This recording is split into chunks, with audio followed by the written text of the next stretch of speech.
Hello, I'm Rick and this is Certifiably Ingame, and this video is a sort of channel update slash 5,000 views, 150 sub celebration, as well as a thank you to all of those who have subscribed. Thank you sincerely. I do this on the side as a hobby alongside my actual job, and I've only been at this for a few months, so any support is welcome. Thank you. First off though, a little update on Star Trek Discovery, or DSC as it's to be known. August the 10th is CBS's panel at the Television Critics Association, and speculation is abound for some more news on Discovery, so keep an eye on the channel for more information. Channel plans after that include playthroughs of No Man's Sky from the 12th onwards, so if you've been thinking of getting this game but remain unsure, perhaps I can help sway you one way or another. So that's enough of an introduction. Let's get on to the bulk of the video, my top 10 Starfleet vessels. Now, I'm picking my list from any reality, any timeline, as long as it's official in some capacity. So there's some great fan art out and speculation out there, and if I was including that sort of thing, then this list would likely never end, or at least be twice as long. Now, this top 10 list is based entirely on my personal preference. It's not an order of power, magnitude, or anything that sort of relation. It is literally just my top 10 favourite ships based on how they look and what they mean personally to me as a Star Trek fan. You're quite welcome to leave your own top 10s, in fact I'm curious to see them, and if you've perhaps even done a top 10 video, feel free to link it in the description below and I'll go check it out myself. First off, some honourable mentions. Now, Star Trek Online's Avenger and Vanguard classes. I've played a lot of Star Trek Online for a couple of years, and the vessel I eventually settled on was the Starcruiser class. Now, the reason I give it an honourable mention here, and it's not in my list, is because although I loved the design, the layout I ended up settling on was a mixture of Avenger and Vanguard.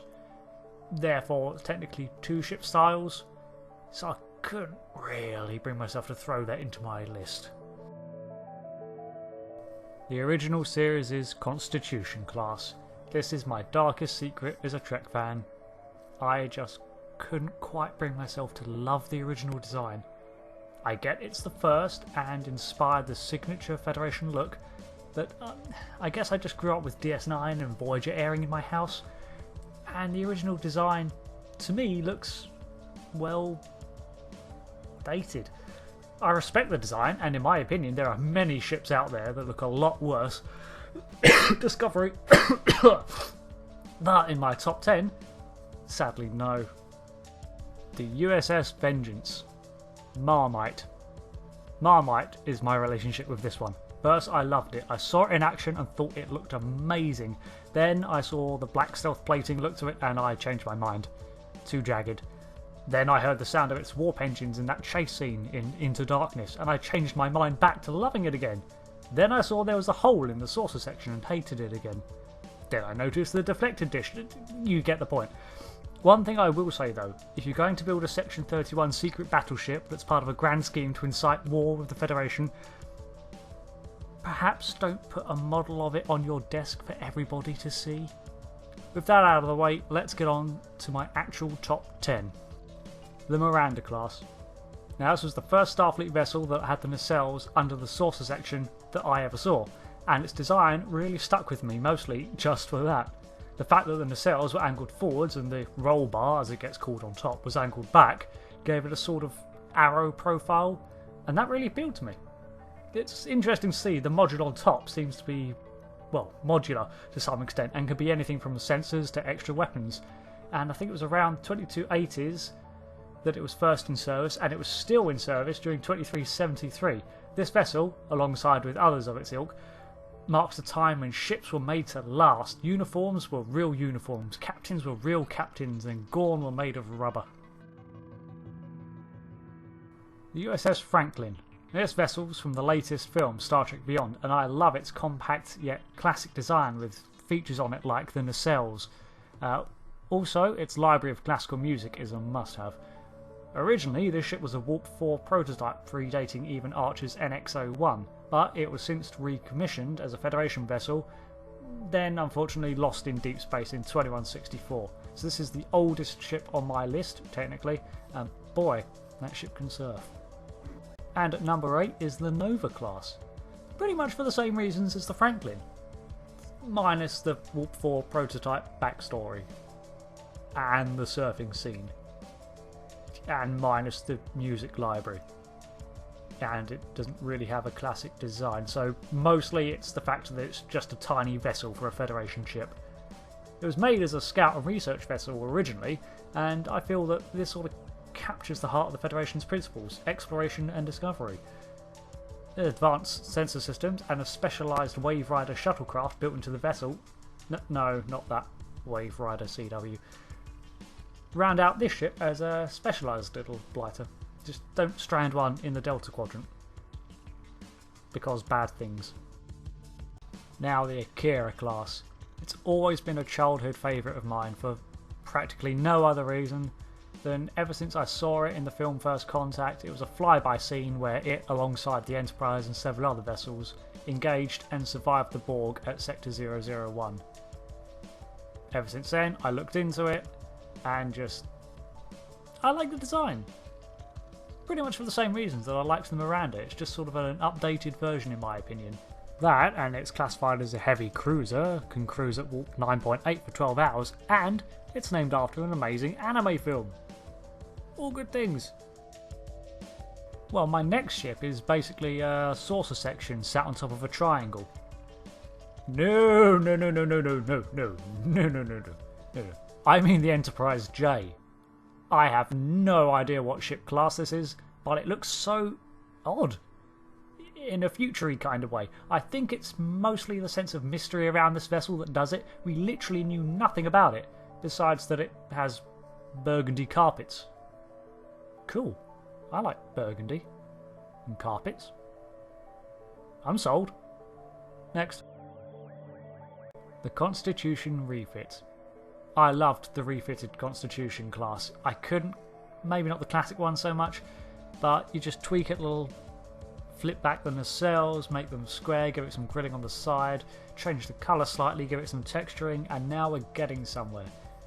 I just liked how the design evolved, and to be honest, a lot of the ships of that era make it into my favourite ships of all time. Now there's a bit of an unusual one here, the Columbia class, also known as the NX refit. I loved the look of the NX-01, but I couldn't quite see how the design went from the flat saucer to nacelles design to being extended into the sort of the swan look of the original series. That was until I saw this pic. Simply by whacking a secondary hole on the bottom and extending the nacelle pylons, I can totally buy that this led to the development of the classic Starfleet look. Unfortunately, the ship design is still not technically canon, appearing only in books, but me like, and my countdown, my opinion, so I'm putting it on there. Next is everyone's favourite, the Sovereign class. I know, this is often on people's lists, whether it's because it's the current canon Enterprise vessel, although I've got no problem calling Star Trek Online's Enterprise F current, it's technically not confirmed as definitive fact. Or because it's one of the most recent designs, the Sovereign is a streamlined and popular choice on the rankings list. But what, in my opinion, beats it out? The USS Titan Lunar class. Riker's ship from the post-Nemesis era. Now, as far as I'm aware, it's never been shown in the series, nor has any ship of its class. However, the books that cover the voyages of the Titan are, so far, unopposed by the continuity of the shows, and Riker has indeed been assigned to be captain of the USS Titan. What I love about this design is, well, all of it really. It's as if someone's taken the elements of my favourite vessels and patched them all together. You've got the roll bar on top from the Miranda class, you've got the nacelles from the Akira, the hull even looks like Nova or Intrepid class, the nacelle arms are swept back like a Constitution class, and you put Riker on the bridge and yay! Adventure and fun are abound. I always saw Riker as a mixture of like Kirk and Picard anyway, and this ship I think suits that to a T. Its status as being seen in the books only leaves it off the top spot, but I hope someday it's adopted into continuity, and then this will definitely have been my favourite. But on to number 1. Excelsior! Yeah, the Excelsior class. I hated it when I first saw it. No, I thought the neck was too chubby, and I thought the design didn't gel, it looked bodged together to me. And when it turned up in the next generation, I used to look at it, tilt my head and say, aren't you a little old to be a starship? But over time, you know what? It grew on me, and one day, seeing it zooming around in Star Trek Online, its design just sort of clicked with me. It made sense, and well, there we have it. It's got many variations, such as the Enterprise B and even the heavily modified Centaur class, which seems to be based off of Excelsior components at least. This ship has seen uninterrupted use in the Federation for almost 100 years, constantly refitted and updated. Admirals and captains alike have used this versatile vessel. And there you go, the top pick of my list is the backbone of the Federation fleet. So, picked from the TV, the films, the books and games, what's your favourite Federation ship? Let me know in the comments below. And thanks for watching. Like I say, this was just my opinion. There's no way they're ranked in particular order of power or anything like that. It's just quite simply which ones I liked the most. Thanks for watching. I've been Rick, this has been Certifiably Ingame, and stay tuned for more news on Star Trek Discovery as and when it comes. Thanks for watching, and thank you for subscribing. Goodbye.